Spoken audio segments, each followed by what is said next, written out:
Habakkuk chapter 1. The oracle that Habakkuk the prophet received.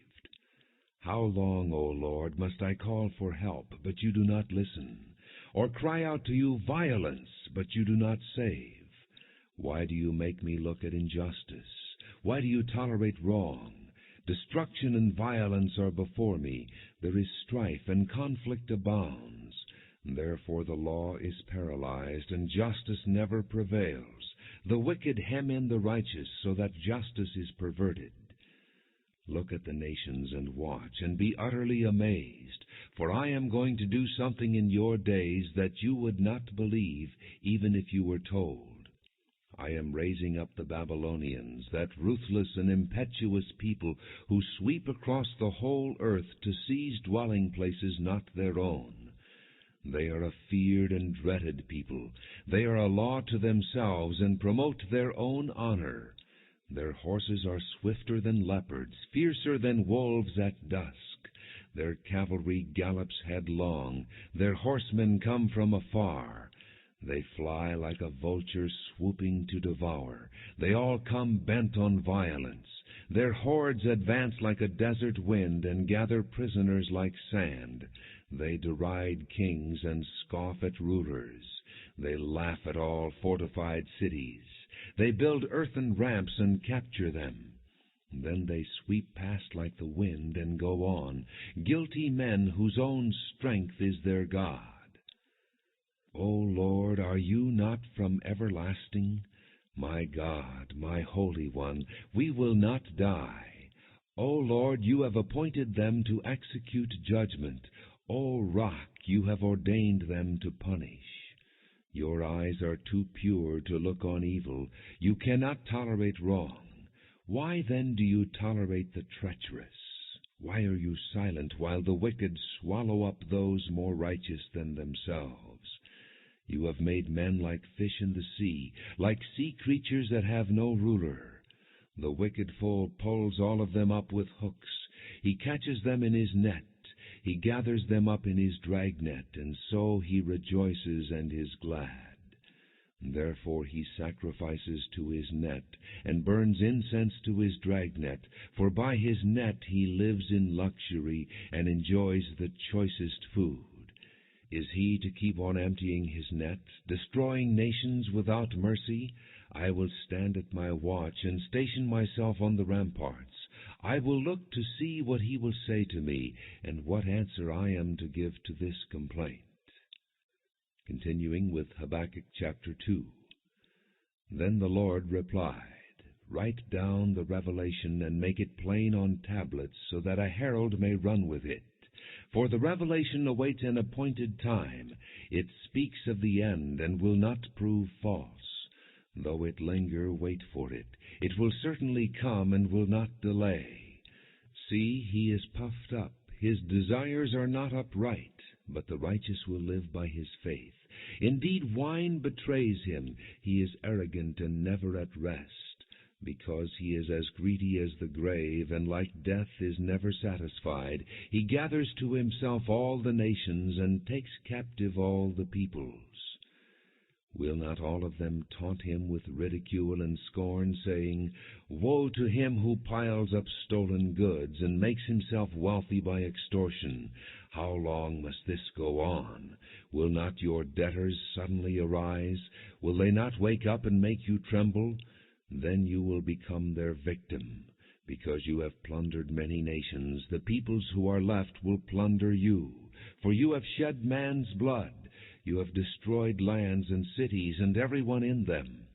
Woe to him who builds his realm by unjust gain, to set his nest on high, to escape the clutches of ruin.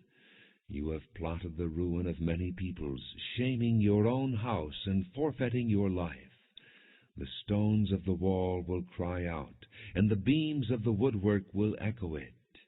Woe to him who builds a city with bloodshed and establishes a town by crime. Has not the Lord Almighty determined that the people's labor is only fuel for the fire, that the nations exhaust themselves for nothing? For the earth will be filled with the knowledge of the glory of the Lord, as the waters cover the sea. Woe to him who gives drink to his neighbors, pouring it from the wineskin till they are drunk, so that he can gaze on their naked bodies. You will be filled with shame instead of glory. Now it is your turn. Drink and be exposed. The cup from the Lord's right hand is coming around to you, and disgrace will cover your glory. The violence you have done to Lebanon will overwhelm you, and your destruction of animals will terrify you. For you have shed man's blood. You have destroyed lands and cities and everyone in them. Of what value is an idol, since a man has carved it, or an image that teaches lies? For he who makes it trusts in his own creation. He makes idols that cannot speak. Woe to him who says to wood, "Come to life," or to lifeless stone, "Wake up." Can it give guidance? It is covered with gold and silver. There is no breath in it. But the Lord is in his holy temple. Let all the earth be silent before him. Habakkuk chapter 3. A prayer of Habakkuk the prophet on Shigionoth. Lord, I have heard of your fame. I stand in awe of your deeds, O Lord. Renew them in our day. In our time make them known. In wrath remember mercy. God came from Teman, the Holy One from Mount Paran. His glory covered the heavens, and his praise filled the earth. His splendor was like the sunrise. Rays flashed from his hand where his power was hidden. Plague went before him. Pestilence followed his steps. He stood and shook the earth. He looked and made the nations tremble. The ancient mountains crumbled, and the age-old hills collapsed. His ways are eternal. I saw the tents of Cushan in distress, the dwellings of Midian in anguish. Were you angry with the rivers, O Lord? Was your wrath against the streams? Did you rage against the sea when you rode with your horses and your victorious chariots? You uncovered your bow. You called for many arrows. You split the earth with rivers. The mountains saw you and writhed. Torrents of water swept by. The deep roared and lifted its waves on high. Sun and moon stood still in the heavens at the glint of your flying arrows, at the lightning of your flashing spear. In wrath you strode through the earth, and in anger you threshed the nations. You came out to deliver your people, to save your anointed one. You crushed the leader of the land of wickedness.